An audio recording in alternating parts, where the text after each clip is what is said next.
Price point on this one? Around 56,000. And this is solid 18 karat gold.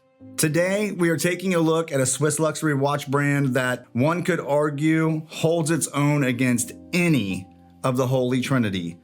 Think jump hours, minute repeaters, perpetual calendars, and tourbillons. A brand that, while largely unknown to the average collector like myself, lives quite comfortably in collections of nothing less than grail pieces. I am talking about Speake-Marin, and if this is your first time getting eyes on with the brand, you are in luck. Not only do I have several pieces in the studio today, but I also have the privilege of sitting down with Speake-Marin's brand manager of North America, Paul Walgrren, for an in-depth conversation starting with his personal collection. It's funny, my first mentor in life is my boss who I worked for. My first job, I worked from 14 years old till I was almost 30. And I ran retail stores. I grew up in retail, but consumer electronics. And my boss bought me my first Seiko, just basic Seiko, very nice watch. And then when I started to, I bought, I think my first Swiss watch. I was in Switzerland backpacking through Europe. It was my graduation present from him. And I bought a Walgrren watch from Walgrren, the store. Right. And I was like, oh, this is interesting. It was a little square one. Now owned by Rolex. Now owned by Rolex, exactly. I got to a point in my life, I think it was turning 30. I had a friend of mine in Rochester, New York, where I grew up, who he was a Rolex. He was the authorized Rolex dealer. I got my first Submariner. Wow. That was my first present to myself. I've been fortunate. I've been able to travel through life, and I lived in Europe for 8 years. And I've always, sort of bought watches on my travels. Each watch has a story, how I acquired it, where I was, right, who I was with. And I think that's what's interesting about collection. And also just like this, I met you through one of the watch collecting groups, and the community of people I really enjoy. And we have this love and passion for watches. For the ones that have not heard of the brand, give us a little bit of a history lesson. Yeah, so Speake-Marin's been around for well over 20 years. It was started by a British watchmaker, Peter Speake, and his wife at the time, Danielle Marin. So Speake-Marin, that came together. Very much in the early days, they were doing bespoke pieces. He was a master watchmaker. And doing almost like one-off pieces for people. And he has this beautiful, and we can show you some imagery of it, but the beautiful pocket watch that he did, one of his original pieces. And then he came up with these sort of an iconic case, which we still have a heritage to, is the Piccadilly case. Okay. So we really lean into a British heritage through him, and that is never forgotten in the brand, which I think is really interesting. Yet we've also come and we've evolved because in 2012, Christelle Rose-Noblet purchased the company and worked with Peter for about 5 years. And she's a watch enthusiast herself, which I think is great. One of the few women owners in the industry, and really took the direction of, building this company for the future. We're taking a look at this one here first. Yes, this is the Resilience. And what really is interesting about it is titanium. So it's very lightweight. I brought the two executions, a 38 and a 42 millimeter, and it's a Grand Feu enamel dial. So it's a 5-layer enamel dial. And oh, wow. What's really interesting about enamel, a lot of people don't really know about it, is that it takes so much effort to make them. And you lose about 70–80% of them along the way when you're making them. So they put down a layer of the enamel, fire it, polish it, check it, next layer, and they do it 5 times. So usually without that process, cracks develop or maybe it just isn't sitting right. It doesn't look right when it's polished. So just to get the base enamel dial, that takes work. Also the hands. If you notice, the hands are the blue heat treated. Very easy to go a little overboard, and all of a sudden, the blue went brown or black, and suddenly you burned them. So these are heat treated by hand too, correct? Correct, yes. And if you look over on the movement, you'll see all the hand finished bridges and all the the beveling on the edges. So this is, again, very much artisanal work and a lot of work into that. That's your logo there on the micro rotor, correct? That's the topping tool, which was made originally, I guess it was used for like the gears, classic watchmaking. And that was something that we adopted in because of, Peter and his watchmaking, expertise. Oh, it's beautiful. Yeah. Titanium, very classic, clean looking dial. And the price point on these? Again, depending on exchange rate, as we know, but they are really around the $18,000 price point, and that's really where we start as a company. Yes. This is going to be a new price point here for the channel. So yes, we definitely are a little more, because of us being a bespoke handmade watches. A lot of the main watches that I have today are basically going between the $20,000 to up to $60,000 price range. And then we do some high-end vertical tourbillons and minute repeaters that can go into the few 100,000 Swiss francs. So these are aspiration pieces. Yeah. Depending on your watch collecting, where you are in your journey, I like to say, I've heard you say that, most of the people that are going to purchase these are already going to own a Patek. They're already going to own, they're going to be. I think we're definitely a collector's brand, but I always like to say we're probably not your first watch, or maybe your fifth watch, after you already maybe have some other watches. Right. And I like this term that we've used called sort of quiet luxury. We're not trying to be in your face. We're not over the top. These are very, unique pieces, and they have a lot of detail in them. And I think that's one thing you'll notice as you look at the lines, like the HMS. This is the hour minute. It's an open work, beautiful finishing, sandblast. I actually like the sandblasting a lot. Yeah, definitely gives it a different look and feel. The case fits very well on the wrist, and that 38 to 42 millimeter range really fits most people. We know around 40 millimeters is sort of a sweet spot for a lot of watch people. Yeah, and you can see the same setup of the bridges, but then the completely different finishing. And you really see, the sandblast, and as you turn it, it really facets. And the price point on these are similar, or these will go up a little bit higher. You're more into the more into the 30s probably. You start 30. to go into as we get up into the GMTs. That brings us to the GMT. So that's still the Piccadilly case. So that Piccadilly design.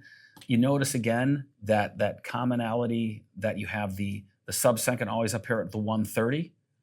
This one is a bit unique because you have a sub-second wrapped with a retrograde date function here. And then over here is your GMT function. Okay. So you'll have the 24-hour zone there, and then your main hands. This is one of the few watches in our series because most of them, as you see, are metal hands. These, we have a super luminova on there. The hands, what's, again, another unique thing, I call it the product codes. There's a couple of them. One, on the Piccadilly case, you'll see the hands are the same hands, the spade hand that are used on Big Ben in London, so very reminiscent of that British aesthetic. The 130 is basically on every watch you see through the series, right there. Between the 1 and 2, you'll see the sub-second. And, of course, the micro rotor. All of them are automatic micro rotor watches. Okay, so tell us about your movements. Your movements are all in-house? Yeah, all in-house. What's really, that's really been the focus over the last 10 years of going into having all in-house calibers for all the movements now. It's really been the investment because that is really controls your destiny as a company when you can make your movements. It's a main part of the watch. Right. So having that control is just a great advantage that we have as a company. You mentioned to me that you guys are in the process of building a new facility. Yeah, so right now we're in the Neuchâtel area, and that's where we have Le Cercle de Horlogers, the circle of watchmakers, and that is what we built up over a 10-year period. We are building a factory that will open in early 2027, where we'll be able to, bring guests, do tours, and obviously we're working to supply the industry with high-end bespoke movements as well. So being able to, make our own movements for our own, branded watches, Speake-Marin, but also have movements available to the industry, all in-house calibers. Power reserves around 50 hours, I believe. Yes, it's 52 hours in all of them. Okay. And I find normally if you're wearing it on the movement, because it's a bi-directional rotor, it's always sort of winding it. Which brings me into the Ripple series that I'm wearing one on my wrist. This is my favorite. The gold one over there. And the weird thing is I don't do gold watches, but that one just speaks to me a lot. So this is kind of your move outside of Peter Speake, correct? Yeah, so the Ripples originally was launched the first series in 2017. So we worked with another designer, Stéphane Lacroix, who designed the Ripples. And it took us in a different direction. So it's a modern aesthetic, to the watch. Yeah, it's sort of sporty chic in a way, and I think that's what we're really going for. Some have date and some don't, correct? Yeah, we do date, no date, a gold execution, and the skeleton. And if it's 6.3 millimeters, so considerably thinner than the standard. And again, when we were talking about the other dials, if you look at that in the light, it really does facet because each bridge is individually hand finished. Again, the signature of the sub-second at the 130. Yeah, and there's a Côte de Genève in there as well, right? Yep. So they've kind of taken that dial and they've stuck it in the sub dial. Yeah, exactly. It's a little. It's like the Ripples dial inside the sub-second, and then the blue treated hands. And the price point on this one? In Swiss francs, around 29,000. That puts you US dollars today around 38,000 ballpark.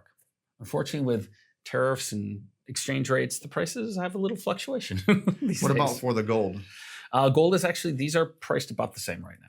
Really? Yeah. So I should quote Swiss francs. It's a little easier because Yeah, you can. That's fine. the Swiss francs, the ripples start in the mid 20s, so about 23 to 28, 9,000. And then when you get up to the skeleton and the gold, they're around 30,000 Swiss, which is around 38,000 today, US dollars. So that's sort of the range. This is a 40 millimeter case, right?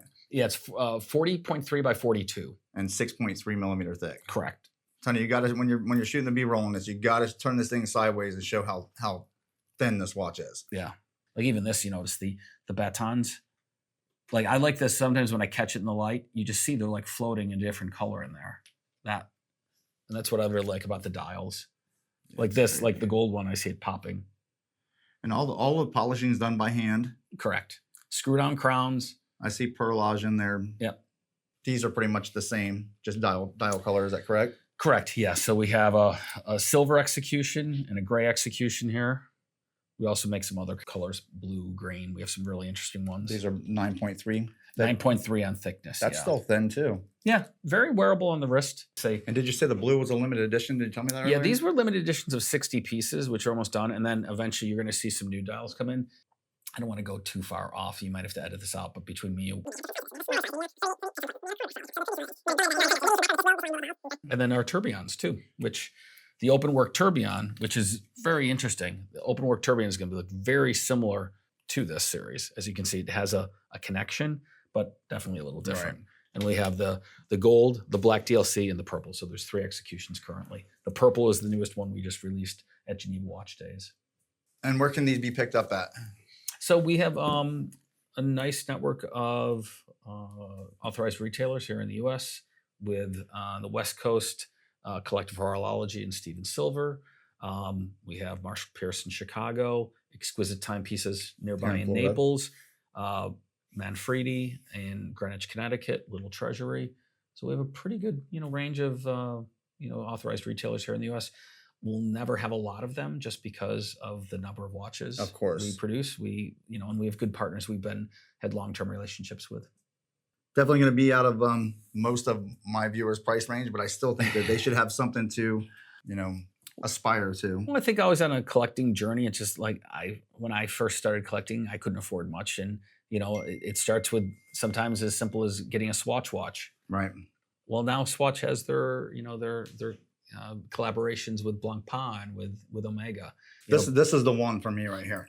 Yeah. I know that this one is kind of the watch of the year for you guys, yep. But this one just something, and it's weird because I normally don't get into gold, but there's just something about this watch. The first time I saw it, I just couldn't take my eyes off of it. There's something about it. It has a warmth and a feel, and you got to put a watch on your wrist. It's the only way to see how it feels. Because I find, as I've acquired watches over the years, you feel like it's an old friend. Suddenly you put it on, like, oh, this feels comfortable. And then sometimes you put on a watch, you're like, oh, this doesn't feel comfortable. All right, well, thanks, man. I appreciate you coming by and showing us what you got. I appreciate it. Thanks. We'll see you soon.